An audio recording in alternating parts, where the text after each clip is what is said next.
Hi, welcome to the Two Nobodies podcast. I'm your host, Rupesh Patel. If you've ever heard of Alberta, Canada, you would know that it has the beautiful Rockies on the west side, and then the rest of the province is made up with the beautiful prairies. It's also known as an oil and gas energy superpower, and so much of its history is tied up with the oil and gas sector. Now, think about a world decarbonizing. What will that mean for Alberta? How is it going to transition if it's going to meet its climate targets? What does Alberta's transition also mean for Canada hitting its climate targets? How does that all going to fit? So I talked to Ed Whittingham, he is the former executive director of the Pembina Institute and a leading environmentalist here in Canada. And we get into what those challenges look like. We also talk about the recent government of Alberta's moratorium on the renewable industry. What has that done for the industry? Has that put a chill in it? What about the new rules? Do they make much sense? We get into all of that. So if you're someone who's interested in climate change, if you're interested in energy transitions, if you're interested in Alberta in particular, this is the podcast for you. Like, subscribe, and I hope you enjoy the show. Cheers. Welcome to the Two Nobodies podcast with my dad. Ed, so lovely to meet you. I really appreciate you making time. Welcome to the Two Nobodies podcast. I'm so excited for this conversation about just energy transition, particularly in Alberta and what it means in Canada. We're going to focus on a little bit on renewables. And then I want to get to know you a little bit better. But just appreciate you making time for me, and welcome to the Two Nobodies podcast. Well, Rupesh, I'm very grateful for the invite. And thanks for having me on. Yeah, you bet. I think it'd be great for people to get to know you. I read your website. It says you're one of Canada's most prominent environmentalists. Like, is the environment just something has always resonated with you? Has it been part of your story since you're brought up, or what did that look like? Yeah, well, it depends how you define prominence. I've worked on environmental issues for decades now. I come by it pretty naturally, and pardon the pun, but I was a kid Mm. who grew up in Ontario and the son of British immigrants who fortunately had the foresight to realize that they probably weren't going to get me out into the Canadian wilderness, that it would be better if they charged that with camp counselors and others. So they sent me to a good summer camp. I'd also tear around the neighborhood and local forests with buddies, and just through that, almost through osmosis, and just enjoying the love of being outside, then I discovered the love of nature. And during my undergrad, I got involved in activist work, and particularly human rights, when I came out to Banff, but still Mm. always had this passion. And then decided to take a year off of my undergrad studies. Came to Banff National Park in Alberta, Canada. Yep. The jewel in the crown of the national park system. It's beautiful out here in the Rockies. And there I was able to transition my work that I'd been doing in human rights activism to environmental activism, and it stuck, and I stuck too. I stayed out here Mm. with a couple departures to go off and do grad studies and some travels here and there. But for the most part, I've been living here in the Canadian Rockies for close to the last 3 decades now. An environment was that a challenge, just like being an environmental activist in Alberta? Like, what were you facing in those early days, I guess? No, sure. That's also a good question. Being a professional, especially a professional environmental activist, where that's your full time Hmm. job and you're paid, as I was, and I'd spent 12 years at the Pembina Institute and 7 as executive Hmm. director, which is, to use the word prominent, it's a prominent national clean energy think tank, and that gives you a stage. And so that's how I became known as this prominent environmental activist. But Alberta, I would say Albertans love their nature and love to recreate outdoors, love their national parks, and it's a charged political environment. So being a Yeah. prominent environmental activist, you're sticking your head above the parapet, and as a result, you can draw fire. And not to discourage anyone from doing so, but when you step out and you're a tall poppy, you attract that attention, and sometimes that attention is unflattering, or the things that people say to you are very unflattering, and occasionally you have to Sure. report them to the police. But that's just the nature of the business. There are cranks out there. No matter what you're doing, if you're a tall poppy, you're going to attract attention. Is it hard getting used to that kind of criticism? Like, you're obviously well intentioned and you're so passionate about what you're trying to advocate for. Was it hard to get some of that hard criticism? I mean, you just talked about like having to call the police, so it sounds like must have got some harsh things back to you. Yeah, we had cranks who, and especially when I was at the Pembina Institute, who followed our Yeah. work. And yeah, sometimes he looked at it and said, that's serious enough. I need to send it to the police. And the police would go pay a courtesy call to whomever it was. And usually that person, and Mm, invariably a man, was known to the police, and a little knock on the door and say, hey, Benny, I'm just making up a name. Hey, Benny, knock it mm, off. And Benny would knock it off for 6 to 12 mm. months. And then Benny might start up again. It was Yeah. hard. So for a time, I joked with friends, or they joke with me, that I was the most hated man in Alberta, and that was. By the way, we're starting with all the serious stuff, uh, because Jason Kenney made me public enemy number one on the campaign trail of the spring 2019 provincial election, and including in his election platform, he had a promise, and I think it's page 99, to fire Ed Whittingham from his role on the board Yeah. of the Alberta Energy Regulator. So I became the Yeah. poster child for just a lot of frustration that had built up to do with um, environmental activists, and specifically those ones working on oil and gas issues, and specifically those ones working on oil sands issues. So when I Mm, became a recurring line in his election stump speech, talk about being a tall poppy and having prominence, then I became front page news, and I attracted all sorts of cranks and all sorts of threats, and we started locking our doors. And it was an emotionally trying month until instead of being fired, I uh, resigned my position, and then that became national news again, front page of the Globe and Mail, literally.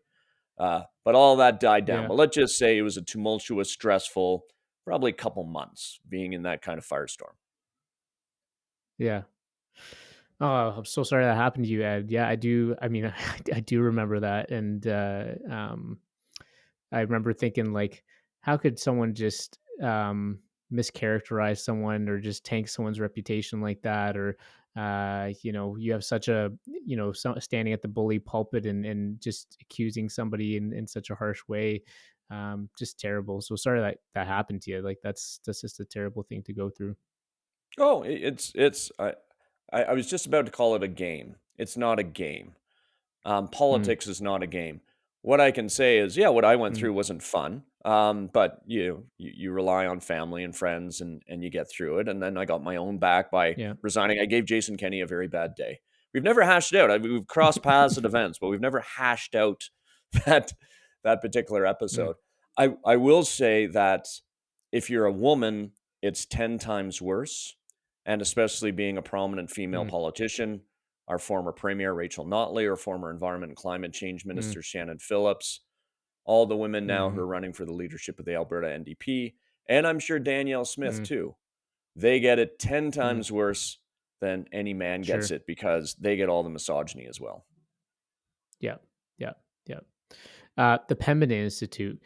It seems to get a. I mean, it gets a bad rep from folks here in Alberta sometimes. Would you say? I don't know. How would you describe the Pembina Institute? Is it? Is it?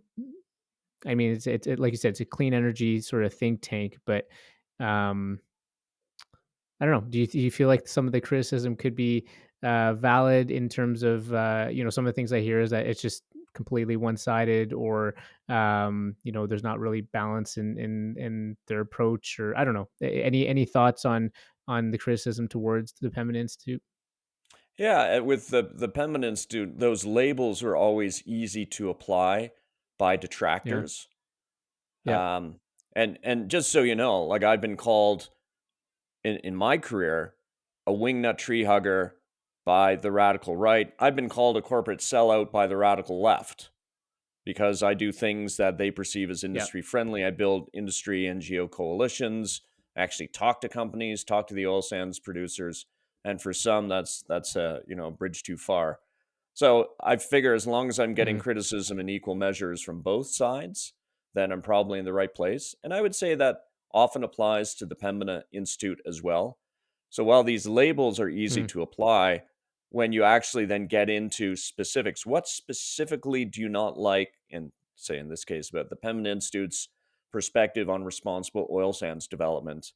Then you get into much more of a nuanced conversation, and then it's harder to apply those labels. Say, well, okay, well, I look Sure. at, well, actually, you make a good point, and well, the we shouldn't have a cap on oil sands production, and that'd be fine. Okay, well, let's talk about the substance, but let's step away from the polarization and the easy labels to attach. And that's the challenge that the Pembinas of the world, and that everyone who's involved in politics these days, no matter what side of the political divide you're on, or even you're trying to occupy that difficult middle ground, what side of the border that you're on these days, whether you're on X, formerly known as Twitter, or not, it is Mm, just tough to have rational, pragmatic conversations on these charged issues. But we need to keep trying, and we need to keep pushing back the polarization so we can, yeah. comfortably inhabit that solution space. I will say it's harder, I think, these days than when I started at the Pembina Institute back in 2005. Why do you think it's harder?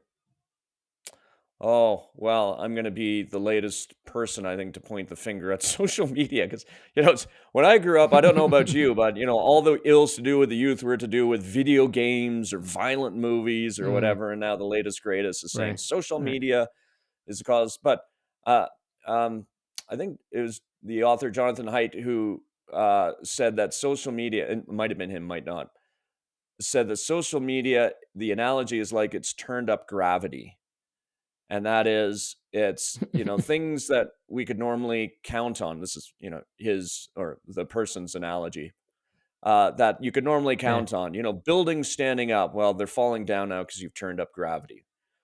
Planes fall out of the air because you've turned up gravity. So I think we're seeing now our public institutions and even our democratic processes are getting, they weren't built to last through a communications platform that really panders to people's biases. And it might take a small bias going in, and it will multiply that Yeah. bias by 5x to 10x through the algorithm giving you what you want to hear and keeping you within that cocoon of like-minded people. And it's, to be clear, it's a problem on the left, it's a problem on the right, it's both political spectrums. 100%. And it Yeah. makes it very difficult then to break out of those cocoons. You can, but it makes it difficult.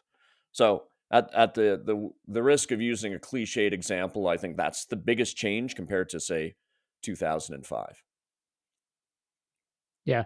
And not to mention, like, the emergence of just short reels and TikToks and all that, like, where these conversations are even more limited than they were in the past, right? Like, you're just being fed the same thing over and over again, and in just sensationalist ways. Like, how do you have real conversations when the media that's in front of you is becoming clipped and concentrated and focused in a way that's not constructive at all? So Yeah. When I first started my work as an activist, you would train, and media training would prepare you to go in and, say, do a broadcast TV interview.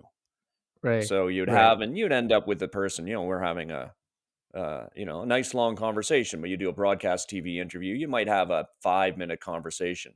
But really, what they're trying to get out of that is an 8-second soundbite.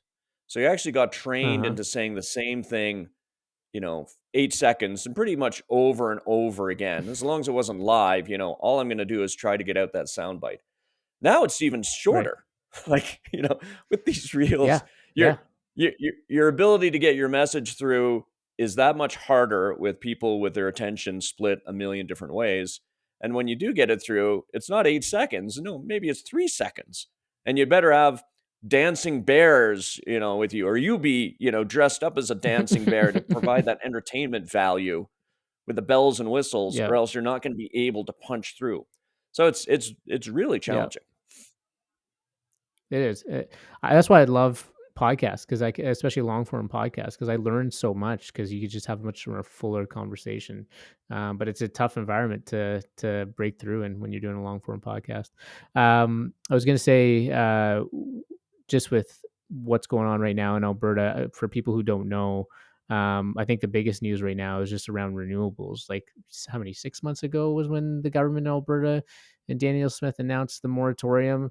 It just, I don't know. This one just seems a little bit of a boneheaded move. It seems, I mean, the biggest criticism I'm hearing is like the inconsistency with the way this industry is getting treated compared to other forms of energy in the past. And why would you?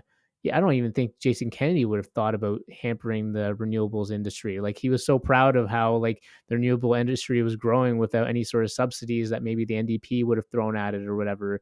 So I don't understand the moratorium. It feels like it's focused on supporting maybe a small group of people, but yeah. What was your feeling when you first heard the moratorium? And then we can talk a little bit about the new rules, I guess. But Sure, and I'll tell you when and where I heard it. So I heard about the moratorium. I just come out of seeing Oppenheimer at the Chinook Center in Calgary. okay, And I was there with, and you mentioned okay, podcast. So I've got a podcast that I do with two university professors, one of whom is David Keith, who runs the Climate System Engineering Initiative at the University of Chicago. And we'd gone to see Oppenheimer, and he actually knew people when he was a young physicist and worked with them, physicists who actually worked on the Manhattan Project. So it was wow, really cool to go see it with him. And yeah, but anyway, we walked out. I'd also that group included Marlo Reynolds, a good friend who was former chief of staff to two federal environment ministers from 2015, I think, through to 2021 thereabouts. And we were walking to a restaurant. You've just gone through that punch to the head that is Oppenheimer. I'd say in a very good way, but you can't see that yeah, movie and not walk out feeling shaken and stirred. 100%. And then I Yes, get a call from Scott Perry, who is the VP of Business Development for Northland Power. I'd worked with him at Northland and at Greengate Power as well, prior to Northland buying Greengate's growth portfolio. And he said, "You won't guess what just happened." And I had no guess. I really didn't know. I should have known. I should have had a hint when in April I gave a talk at it was Energy Storage Canada. They co-hosted an event with Bennett Jones, a law firm, where Jason Kenney is on staff, by the way, but he wasn't there that day. mm, And in the hmm, audience, we're talking about renewables. In the audience, a woman said, "Do you think the government should put a moratorium on new renewable development in the province of Alberta?" And I said, "No, that'd be a terrible idea. Like, why would you want to scare capital and shut down things when we can walk and chew gum at the same time?" All the issues, hmm, and to be hmm, clear, there are real issues with renewable electricity development in Alberta, but it doesn't require shutting down all new projects, taking an 8 month or 6 to 7, 8 month pause, and then restarting under new rules. You can do it on the fly.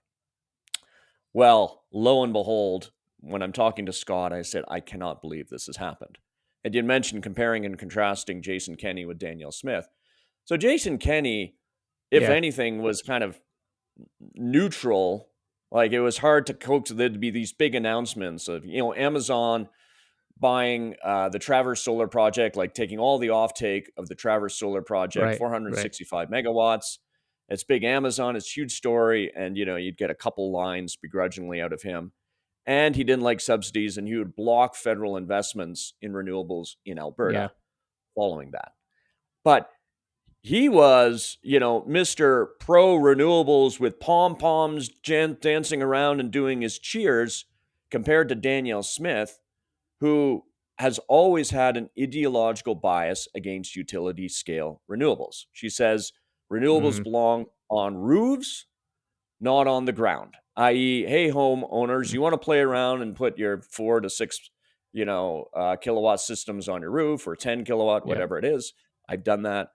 You go ahead and do that, but we don't like those big Traverse size 465 megawatt utility scale solar projects. And yeah. her decision was a direct offshoot from that ideological bias against renewables. Had she communicated that ideological bias before, like very publicly? So she had communicated. There are all the signals there. Just no one expected her to go that far. Yeah, Because why would you take a thriving industry?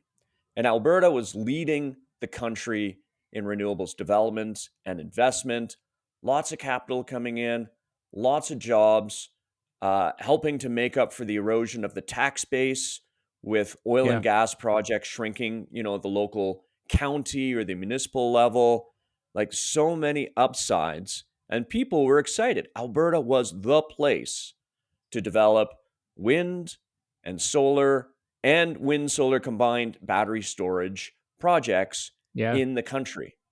And had this been oil and gas, let's say it was just, shale gas development, we know that no government in Alberta would ever say, we're going to put a moratorium, we're going to stop all development, we're going to put a freeze on that excited capital, and we're going to figure it out for 6 to 8 months, and then we're going to introduce new rules, and we expect that capital to then, take your finger off the pause button, come back in, be equally excited, and it's just going to be good times again.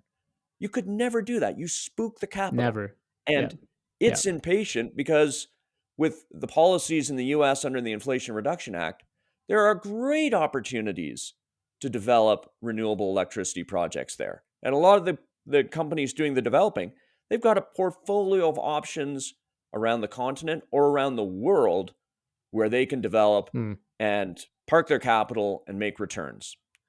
And it's just the mind-numbing thing is, and this is why it's ideological, is then you would stop that in a way you would never do with the oil and gas industry, and then introduce some pretty punitive new rules, a lot of uncertainty, and think that Yeah. the industry would continue to chug along. You must have done it knowing that you're going to put a chill in the industry and it's going to shrink as a result.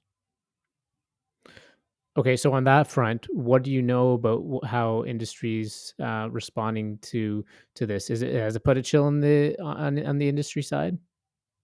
Sure, I encourage your listeners to check out the Business Renewables Center, and that's a project of the Pembina Institute operating at arm's length. So they've done a good job of quantifying the amount of capital, and in now the billions that they think has gone elsewhere because of the moratorium. So there's some good Hmm. work there.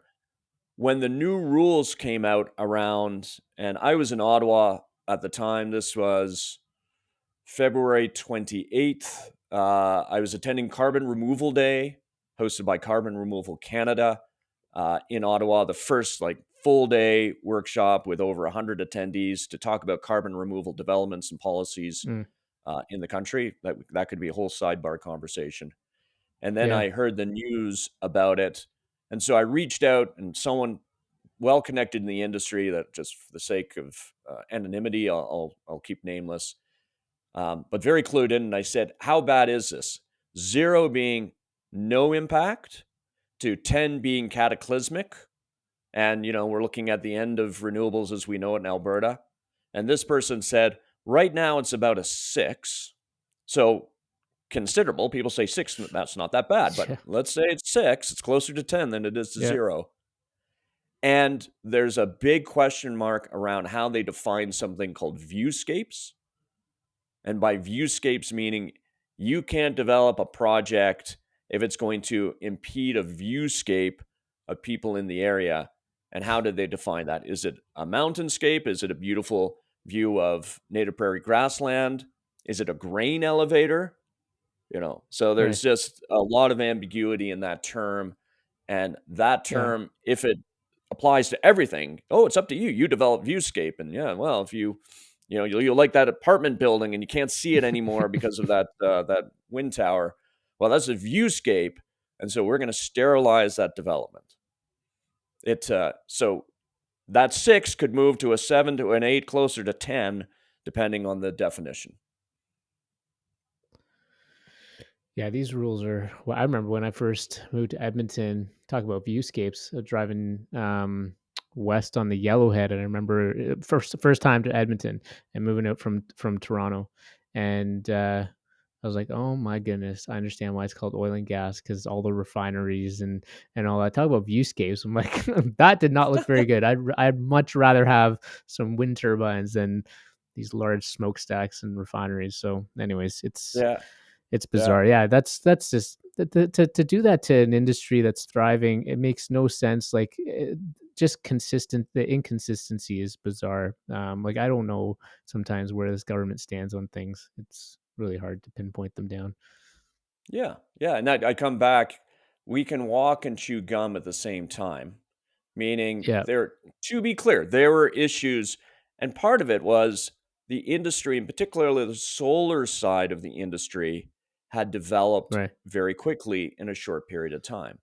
And solar Yeah. went from, I think it was about 80 megawatts installed in something like 2019 to it was 1.2 gigawatts by 2023. And just to put that, like it's about a tenfold increase. And Yeah. so there were issues and concerns, and part of it is people who live in the communities who, I'm from Ontario too, and you have to come to Mm. Alberta to see energy infrastructure up close. And Mm-hmm. generally in Ontario, you don't live right next door to energy infrastructure. If you Yeah. live in Yeah. rural Alberta, you very likely will. And you might have an Yeah. acid gas pipeline crossing your land. You might have a pump jack, on your land. And now you have wind Mm-hmm. turbines and solar projects maybe directly adjacent to your land or on your land. If it's on your land, you benefit. You get rent from that.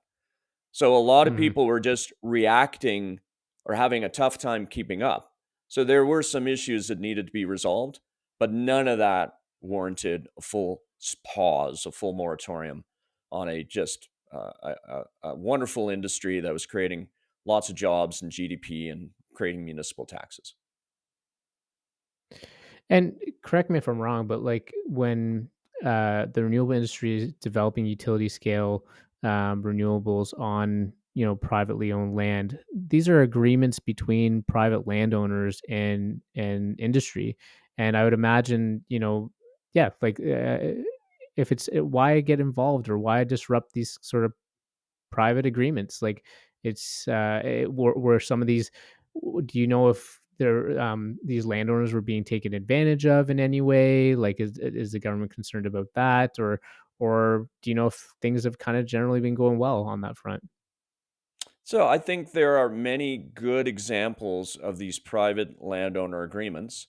And I worked as a consultant to Green Gate Power, and it Okay. entered into many of these agreements and developed a whole range of projects, wind and this Traverse solar project, the largest in Canada at 465 Mm, megawatts, through maintaining very good, productive, collaborative, cordial relationships with the communities where Greengate did business, with the landowners on whose land these projects were built, and with mm, adjacent landowners as well. And part of the issue is, you might you've got the right piece of land and it can accommodate, a whole bunch of solar panels, and you enter into that agreement, but it could be right next door to your neighbor who maybe has an ideological bias himself or herself against renewables and doesn't get the same kind of benefit directly. We'll get the mm, indirect benefit through the municipal tax revenue, but not the mm, direct benefit, and might look at it and genuinely think it's an eyesore. I don't like this. And, I get all pain, the impaired viewscape, and I get none of the gain. It's Sally next door to mm, me who's getting the rent. mm, So you need to take that into account. And sometimes the hearing process works, and sometimes the hearing process, there are deficiencies in that. But all of mm, that, they're the bases for solutions in these private agreements, and including the other concern people have is, well, how much productive agricultural land can you take out? If you mm, sterilize it, and it's not necessarily fully sterilized, but I'll use their term, through a mm, solar project, will there be enough land left in Alberta, productive agricultural land? The short mm, answer on that, and my podcast co-host Sarah Hastings Simon has done some research there, is yes. Like we're talking about a small fraction of productive agricultural land that is being used for renewable electricity development. And then end of life. What do you do at the end of life of these projects? right. I've spent time in Hanna, Alberta. It's a wonderful place. Home and Nickelback. For those of Okay. you, Nickelback came Yeah. out of Hanna, Alberta. It's well east of Calgary. And I've sat in meetings with the local council and landowners at a special hearing, a special forum, to talk about, well, at that point, we were talking about a renewable electricity project. It'd be 125 megawatts. So small size by today's comparison, by today's standard. That Yeah. the town of Hanna would be a co-owner in, and partly because they were shutting down their coal-fired electricity plant, or was converting to natural gas rather, the Sheerness generating facility, and the coal mine that fed it. That was shut down entirely. And so they're looking at, well, how can we make up this revenue that we've lost? Well, you co-own a solar project, and the community gets direct benefits from that. But I've listened to landowners who've said they've been so screwed over, if you'll permit me to say that, by the oil and gas industry, Yeah. by leaving orphaned wells and oil and gas infrastructure on their lands, and then they go belly up, the company, or they just walk away.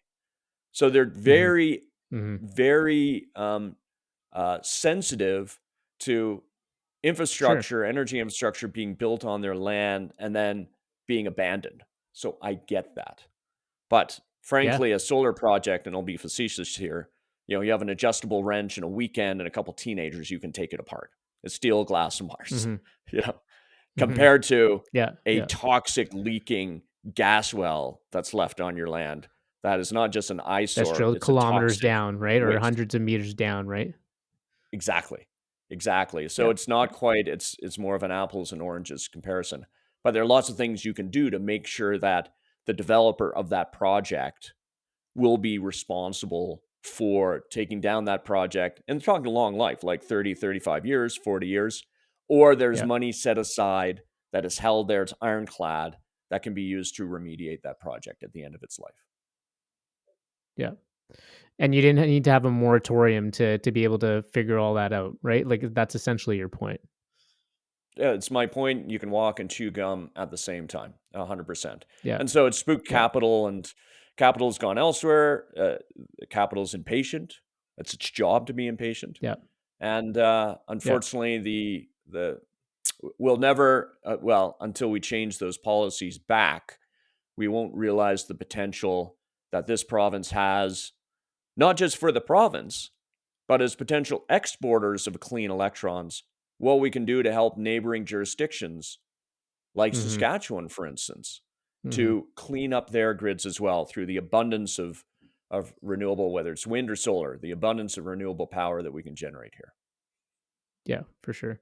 You talked about quickly agricultural land. So funny to see that Alberta Utilities Commission report come out and essentially say not an issue. Um, but I think they gave that report though to the minister back in January, and it just got released recently. But that just gave me a chuckle to see that the independent agency was doing its job. So, anyways, I don't know any reaction to that or Yeah, well, I mean, these independent agencies are generally trying to do their jobs, but under trying circumstances. mm-hmm, And mm-hmm.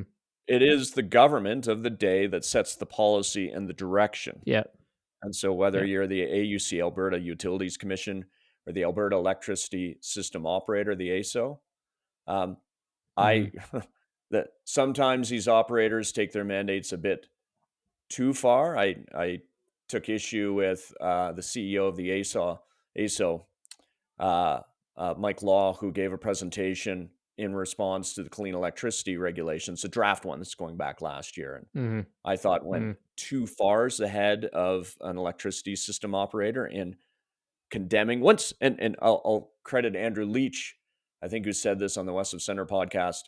When you're giving a presentation and you're the head of what's supposed to be a neutral government agency, and you've got exclamation marks and bold and things of that, and it's all about the federal policy that you don't like, with an Mm-hmm. exclamation mark, you're probably going too far.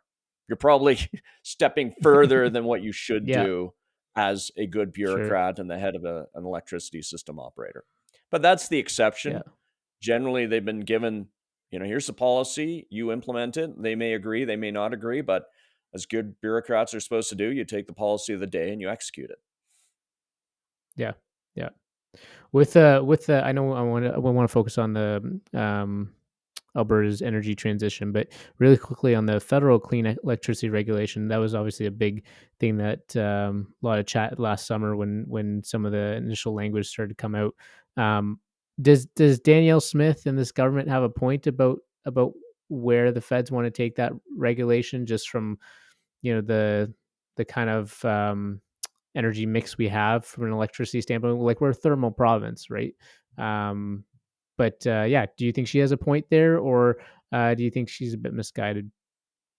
No, and in this case, so I am sympathetic, and I would encourage your listeners. So Blake Schaefer at the University of Calgary, my podcast Mm, co-host, and University of Calgary professor Sarah Hastings Simon, the aforementioned by me, Andrew Leach, an economist, an energy environment economist at the University of Alberta.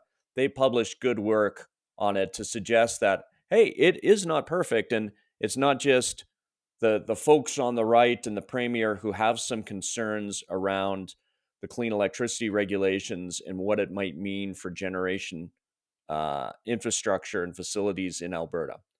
So, and here's my big but, mm, is it's not the end of the world that Danielle Smith would have you believe it is, that you need to go in and with these regulations make some tweaks. And I would say Environment Climate Change Canada, to its credit, it has done that with the latest tweaks that it's made to the proposed clean electricity regulation.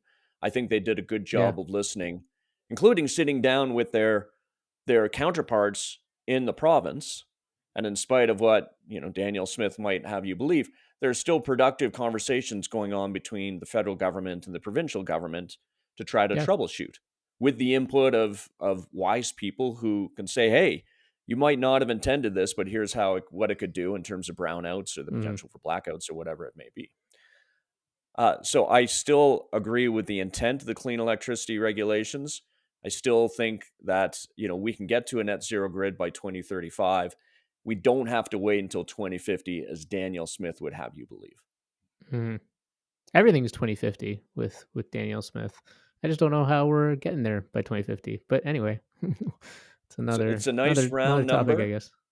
and Yeah. it kicks that can 26 years down the road. So yeah, it won't be her problem by 2050. Let's just say. No, and I mean that's in alignment with a lot of maybe fossil fuel industry when they say like net zero by 2050. It's a something. It feels like it's a kick the can down the road sort of approach, right? I don't know. And I don't. Are there any companies that are really seriously saying net zero by 2050 and they have a real action plan behind things? There could be, but I don't know. I'm not aware of any. But Yeah. So the companies that have the real action plans or doing something tend to be the companies without the very big carbon footprints. So hmm, you take the tech companies, a Stripe, yeah, a Microsoft, a Shopify. They're doing a lot of good. And they're actually, I mentioned this term carbon removal, which is, ways to yeah, remove CO2 out of the atmosphere permanently and try to reverse the effects of climate change. So these are leading companies that are really providing a boost to that very important industry. Because I'll use just the net zero example as, if you think of the hmm, atmosphere like a bathtub and the water flowing in those are CO2 emissions, you know, then if you need to turn down the flow of the water, i.e., the CO2 emissions, and get it down to as close to a trickle as possible. And that's what we're trying to do with hmm, things like replace coal fired electricity with solar and wind. But even a slow hmm, trickle will cause the tub to overflow. And if the tub overflows, that's going to flood your house. It's probably going to ruin your house. So you yeah, need to find a way, and we're not going to turn down the water. We won't get it down to zero. We won't be able to fully turn the tap off in the foreseeable future. No matter what we do, there'll still be some emissions. So then you hmm, need to find a way of, while you're turning down that flow of new water, carbon emissions into the bathtub, of pulling the plug, of draining some of the water out. And hmm, that is carbon removal, taking CO2 out of the atmosphere, putting it underground, putting into rocks, putting into biomass like trees, putting into the oceans, and that perfect balance where you slow the trickle of new water coming in, and you've been able to take some of the water out by pulling out the plug, then that's net zero. Now, Yeah. the other thing about net zero is we can get to net zero, which would be great, but if we're at net zero and warming is a degree above pre-industrial, as we're seeing, if it's 2 degrees, if it's 3 degrees, then it ain't going to help us if we hit net zero with an acceptable level of warming that then creates all sorts of problems that we're seeing today Sure. already with existing climate change. So you've got to bring the temperature increase back down to a safe level. And the safe level they think is, 1.5 degrees above pre-industrial. And then for that, you need a lot of carbon removal. And we probably won't be able to achieve that. We had Zeke Housefather on our podcast, a climate expert who's actually working for Stripe, one of these tech companies, until the end of the century. Or now they're thinking, might be mid-century of the next century, 2150, where it can bring warming down to that safe level. Wow. That's So when it comes to Alberta, then, and it's in terms of turning down that tap, we're in carbon intense province. I mean, I feel like it's a big challenge that's going to be to transition Alberta's energy systems. I know you said you've done some work on this recently, but um, yeah, tell folks about what that challenge looks like because it seems like it's um, easier said than done for sure. Yeah, and so there are a whole range of challenges. One is we need to transition away from carbon intensive sources of energy. So it is possible that you can use technology to strip the carbon out of combusting oil or combusting natural gas, but it's Mm, really hard to do and it's quite expensive to do that. So mm, it's, we need to be focused on the emissions, not necessarily on the source of energy. But until we can find a way of cost effectively taking that carbon out of oil and gas, then the starting point is we need to transition away from oil and gas to the greatest degree possible, without, of course, mm, preventing people in other parts of the world from lifting themselves out of poverty. We're lucky, mm-hmm, you and I, we're here in Canada. We have all the benefits that we mm, get from having abundant energy, and we can keep our houses warm and we can move around. We need to provide the same benefits and energy services to everyone in the world.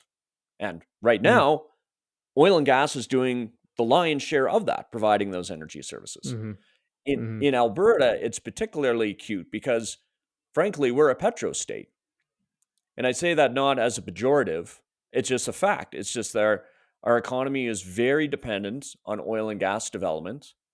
And it's going to be hard to transition away from that. And the analogy that I use is if the world were transitioning away from wine, you wouldn't expect the French to be leaders in that transition. They'd look at it and say, we love wine and we produce a lot of wine. We export it to the rest of the right. world. So why would we lead that? It's I the like same that. for Alberta. We might call ourselves leaders, but like the French transitioning in the world transitioning away from wine, it's against our economic interests because we have so much of our province reliant on the oil and gas industry. And, Mm-hmm, yeah, and on a national level, it's challenging because of the close to 5 million barrels of oil that Canada produces on a daily basis. 3.5 million of that comes from the oil sands, and most of that is in Alberta. We have mm-hmm, 300,000 workers that are earning high salaries that are dependent on the oil and gas industry. And mm-hmm. Alberta, accounts for about 25% of the country's emissions. So it's going to be hard. It's going to be really hard. And oil and gas decarbonization is expensive, especially in the oil sands. And also it's not in our own hands to control our destiny because Mm-hmm. we're at the beck and call of a globalized commodity product. and that Right. globalized commodity Yeah. products price, right? So we're not a price setter, we're a price taker.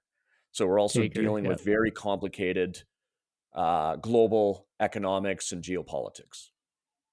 Yeah. And there's still a demand for a I heard that with the TMX expansion, like there's already an order from one of the Chinese energy firms for a good amount of oil from that pipeline. Like it's our product is still in use, so I can understand from an Alberta standpoint why we would still want to support oil and gas. Do you think there's also this kind of identity that's tied into, like you talk about the French and the wine, right? Like do you think there's identity also attached to this industry? Like generations of families have benefited from this industry, whether directly working in that industry or whether you're a community that's kind of benefited from it.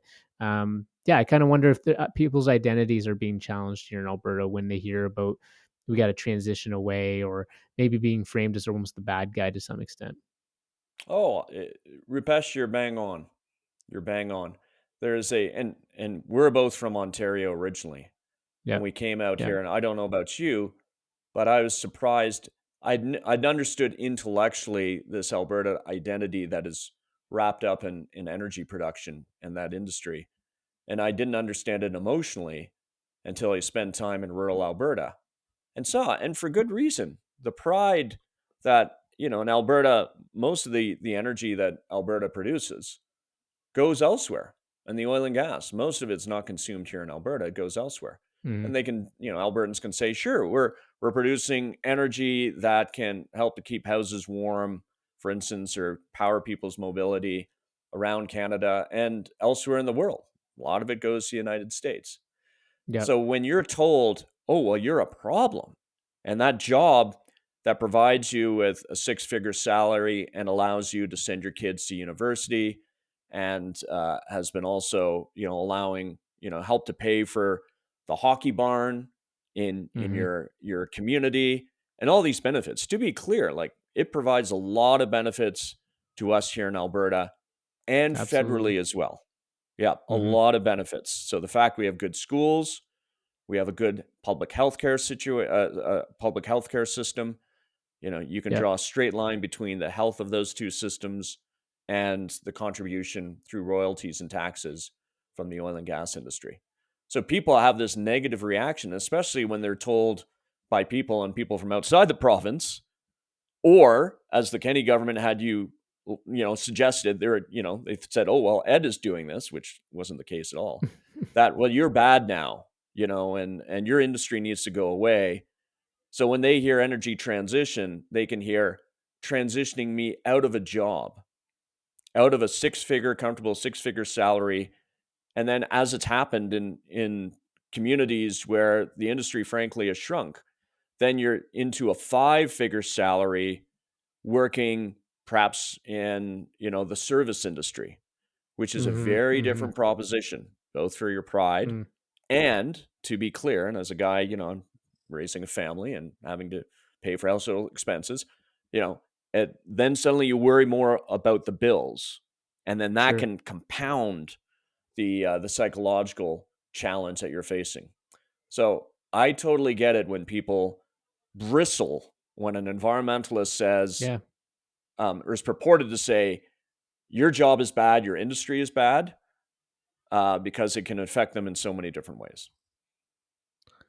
Yeah, I agree with you. I think anytime you put somebody's back up against the wall, you're never going to get you're never going to be able to invite them into a proper conversation. And I think I don't want to say folks on the left or people who are environmental activists who sometimes do that. I think that um, are just it's like the whole Hillary Clinton deplorables comment, right? Mhm. With Trump supporters, you can't say that every Trump supporter is a racist or is some people are looking at their own situations. They feel compelled by whatever Trump has to offer. It doesn't mean that they're a deplorable person, right? Like sometimes I think we just cut and paste people and put them into these categories for ease sake. But one of the things you said was that also stuck out to me was, you know, a lot of our product in Alberta goes to other markets, and I think I read or heard around 60% of our oil product essentially is used for like transportation fuels. And we know where Mhm. transportation's going, right? It's electrifying for the most part. That should also be a concern for Albertans, right? Like, it's as much as we want to protect this industry, you're right. It's we're at the whims of a global market that is naturally transitioning away from oil and gas. Like, um, so we got to be able to meet in the middle on this one. But yeah, when we talk about oil and gas workers, though, that's always you know, from one side you always hear, okay, green jobs, like we'll be able to help these workers, but is it an apples to apples conversation? It doesn't sound like it is. It sounds like maybe this is not going to be an easy transition for oil and gas workers to maybe shift to a, you know, a green energy economy. Yeah, Andrew Leach, this University of Alberta economist, has written. No, actually, sorry, this is not a prop, but I'll show it to you. It just happens to be on the side of my desk. He's written this Sure. great book, Between Doom and Denial: Facing Facts About Climate Change, on our own podcast, Energy versus Climate. We had him on a couple of weeks ago.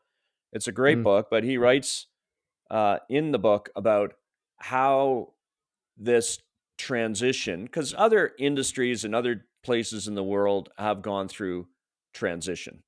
And you can look at the yeah. transition away from coal fired electricity in places like Ontario or Alberta. You can look at what happened to the cod fishery, you know, in places like Newfoundland and other maritime provinces when that cod fishery collapsed. But what he said is that this one is dissimilar, and principally because of, and you'd have to go back to his book to hear it directly from the horse's mouth, but the number, you know, 300,000 workers in Alberta are tied to this industry, directly or indirectly. And these are very high paying jobs as well, relative to a lot of other industries. So that's why people are fearful. And you're right, you know, no matter what Alberta does, the world in the future is going to use less oil and less gas. I think that it's pretty clear where the puck is going. And Alberta, you know, domestic policy matters, but global policy matters a whole lot more to what Alberta does and how, whether it's going to be competitive in an age with declining demand or whether it's going to be Hmm. uncompetitive. But for the worker, I can understand it's scary. And again, to use that analogy of, I'm have a comfortable job and we're able to take vacations. We're not, you know, the lifestyles of the rich and famous, but I'm comfortably raising a family. And then you lose that job, and it's hard to replace that job with the same level of income. And especially Hmm. depending, you know, some in the industry, you know, you haven't, you can graduate straight from high school and go on to get that high salary. It's much more difficult in the absence of university degree to do that in other sectors. And then you say, well, what am I going to be left with? Well, I don't want Hmm. to sell electronics store at a Best Buy. You know, that's not what gives me pride, and that isn't going to give me a level of income that I need in order Yeah. to sustain my family. The the fortunate thing is Alberta has high skilled young workforce. We got great education, and so we've got a good starting point, but we need to figure out how we Hmm. can leverage that and get people to, you know, find them vocations that will be long lived in an industry that is likely going to shrink over the next decades. Yeah. It's what's one thing, and I know you know this, but it's one thing for, you know, a younger generation to adapt and um, you know, go back to school or get different forms of training to transition to a different kind of economy. Before those, you know, I don't know, 45, 50-year olds, 60-year olds who are in the oil and gas sector, man, that sucks. It's threatening, right? Like, it's I don't know what you say to those people. Like, I don't know, like, you're not in the same mindset as somebody who's in their 20s or 30s who's like, okay, maybe I can make this change. Um I don't know. I don't know what we do for those workers. Like, um yeah. Yeah, it is a very challenging public policy problem. Because to go back to this Hannah example, and this isn't even oil and gas, this is electricity. But about Yeah. 25% of the population there was affected by this coal mine being closed and then the Sheerness generating facility converting from coal to natural gas. Like when you do that, Mm-hmm. then you go from, I think it was 100 jobs at the plant to 50 jobs. They're just, Mm-hmm. becomes less labor intense. So the mine employed about 100 people, this is finger math. The plant employed 100 people. The mine closed down. Those 100 jobs are gone. Then you go from 100 jobs at the plant to 50 jobs. So you're left with 25% of the people who are working now who still have jobs. So what do you do with those other Mm-hmm. 75? And that's just the direct jobs. Of course, there are all the indirect jobs in the area supporting those industries and the people who worked at that mine and at that plant. And to your point, Yep. say you're in your 40s or 50s, your ability to convert people from being working at a coal mine or a coal-fired electricity plant and turn them into remote web programmers or web coders that will be then, servicing some tech company in the gig economy that is, say, down in the US and California. That ability, that capacity is really capped. You're going to do that with, I would Absolutely. hazard a guess, with very few people. And then you would say, okay, well, the jobs aren't here, so just move to Edmonton or move to Calgary. There are jobs there. It's like, well, my whole family is here. And what we heard is, by the way, because of this, and people have been, seeing what's happening, property values have dropped by 25, 30%. So I've Mm-hmm. got a house here, and now if I sell it now, I'm taking a 25 to 30% hit on its value through depreciation, which Yeah. sucks. So I don't want to move. My whole family is invested here emotionally, financially, and it's hard to move. So then what do you Yeah. do? And to your question, I don't have any easy answers, but as part of that, we have to, and a lot of people don't like this, but we have to, accept that we've got to pay people to not work because there just won't be the jobs for them. It sucks for them if Mm-hmm. they want to work. Like people Mm-hmm. generally want to work. They want to have especially Sure. meaningful work. Yeah. It Yeah. sucks for public coffers because you have to take some of that and pay people not to work. But this is why we're talking about a universal basic income or basic income supplement, and Yeah. we need more debate around how we're going to do that as we see these industries shrink, and there just isn't the absorption capacity in other sectors. Yeah, I agree with that last point. I think it would suck if we had to if these folks were out of job, but we should figure out a ways to support them. It's not the fault of the oil and gas workers to that this is happening, and their work has contributed to the productivity of our society and all those benefits that you spoke of. Um, but yeah, that wouldn't be a great situation for sure. I'm wondering from a just in terms of Canada's climate targets, can there be a situation, do you think, where not to say that Alberta should just maintain the status quo, but I just feel like even when the federal government back, what was it, 2015, 2016, when they announced the Pan Canadian framework on climate change, these frameworks in some ways don't always work because there's not real good coordination or planning. It's really tricky. I understand, obviously, to get provinces and the federal government to work in sync on something, but um, if you were to take a real pan Canadian approach, it's like, okay, we got to hit this target as a country. Can there be a scenario where Alberta, you know, because it still needs to support the country economically. And this transition for Alberta is going to be challenging. Can there be a situation where Alberta maybe doesn't have to transition as quickly, and then the rest of the country can kind of decarbonize a little bit more in a more accelerated fashion or so, just so that we can potentially hit the target? I know you said Alberta makes up 25% of our emissions, so I'm not sure how we do that, but can there be a scenario like that, if you know what I'm saying? Yeah. So you nailed it when you said, I'm not sure how we would do that, because this is when the math breaks. If you want to hit Canada's very aggressive emissions reduction target, 40 to 45% below 2005 levels by 2030, got 2030 and 2030. I think it's actually an unrealistic target, but I understand, like, that's what the science says. If we want to keep global warming within safe levels, we all have to do our fair share, and that's Canada's fair share. So you can't do that without Alberta being on board because it accounts for 25% of emissions. But you've nailed the issue. Okay, well, but how do we do that when, these emissions are being driven by oil and gas production that provides livelihoods, royalties, taxes, all these things, not just for Alberta, but for the Canadian economy. And it's really hard for any politician to say, when times are really good, okay, now we're going to intervene and we're going to, turn up the good times, and we're going to turn that dial the other way. So we're going to, basically turn it down and make livelihoods worse and make economic contribution less. That is a really tough thing to do as a politician. You can do that. The industry is struggling. Politicians do this all the time. They might put the final nail in the coffin. Yeah. No problem. When times are good, it's tough for a politician to do that.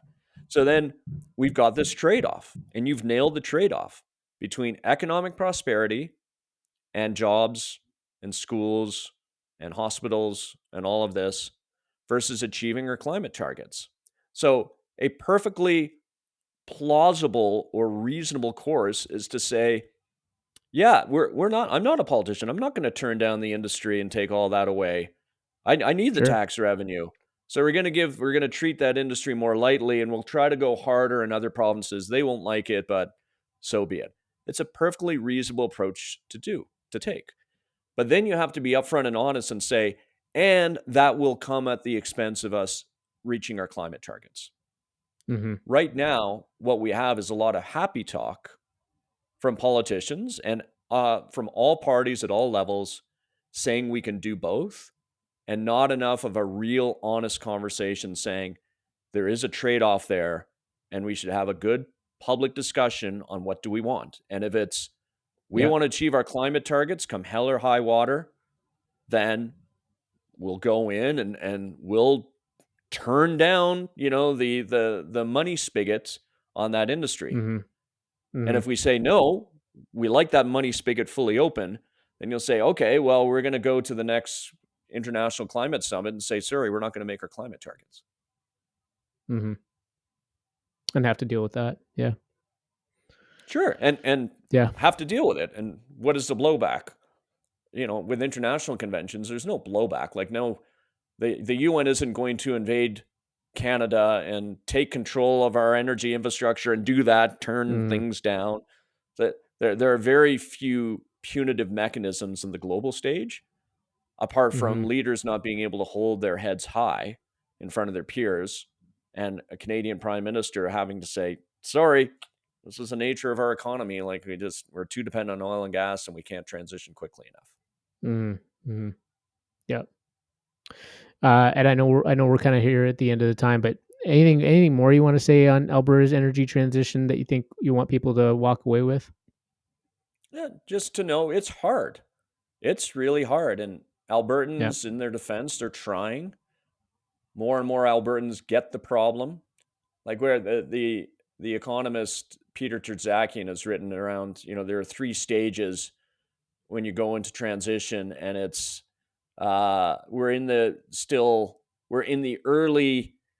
There's disruption, denial, and transition. We've been in disruption for a long time. We're actually in the early stages of transition, with a lot of companies now committing to net zero by 2050, even though that's that nice round number. But there's still a lot of people in the province, in the industry, caught in denial and misunderstanding. Yeah. And it doesn't mean they're bad people. It means that they're, to what you talked about, Rupesh, that they feel that their identity and values and quality of life are being attacked. And we need to be very sympathetic to that and, not preach, let's just say. For sure. Yeah. No, well said. I usually ask 2 questions of every guest. Hopefully you saw them when I sent them to you. Are you okay if I move towards those? Yeah, for sure. So 5 for dinner question, dead or alive, who are 5 people you'd want to have dinner with? Yeah, thank you for giving me a heads up on that. And it's a fascinating, Yeah. fascinating question. So Thanks. I'd love to have dinner with Yoko Ono, Mm, who is an artist, an entrepreneur, and a feminist role model. I think that would be mm. terrific. And I'm married to a Japanese woman. I've spent time in Japan, so there's lots of things that Okay. we could talk about. Plus, I'm a big Beatles Yeah. fan. I've always loved John Lennon, so there's that too. But Yeah. she, in her own right, is a fantastically interesting and successful person who's been a role model to women, especially Asian women, Mm, for decades. I'd love that's to awesome. have dinner. He's dead now with Christopher Hitchens. I think he'd be a Mm, fabulous conversationalist and the noted contrarian and atheist. Uh, Leonardo da Vinci as a mm. polymath, like he could talk on any topic. He'd sit there in rapt Yep. attention. I Yep. really like the author Jonathan Franzen. He is a terrific Okay. author of many books, Freedom, Purity, The Connections, and many essays. And he's a birder. I like birds.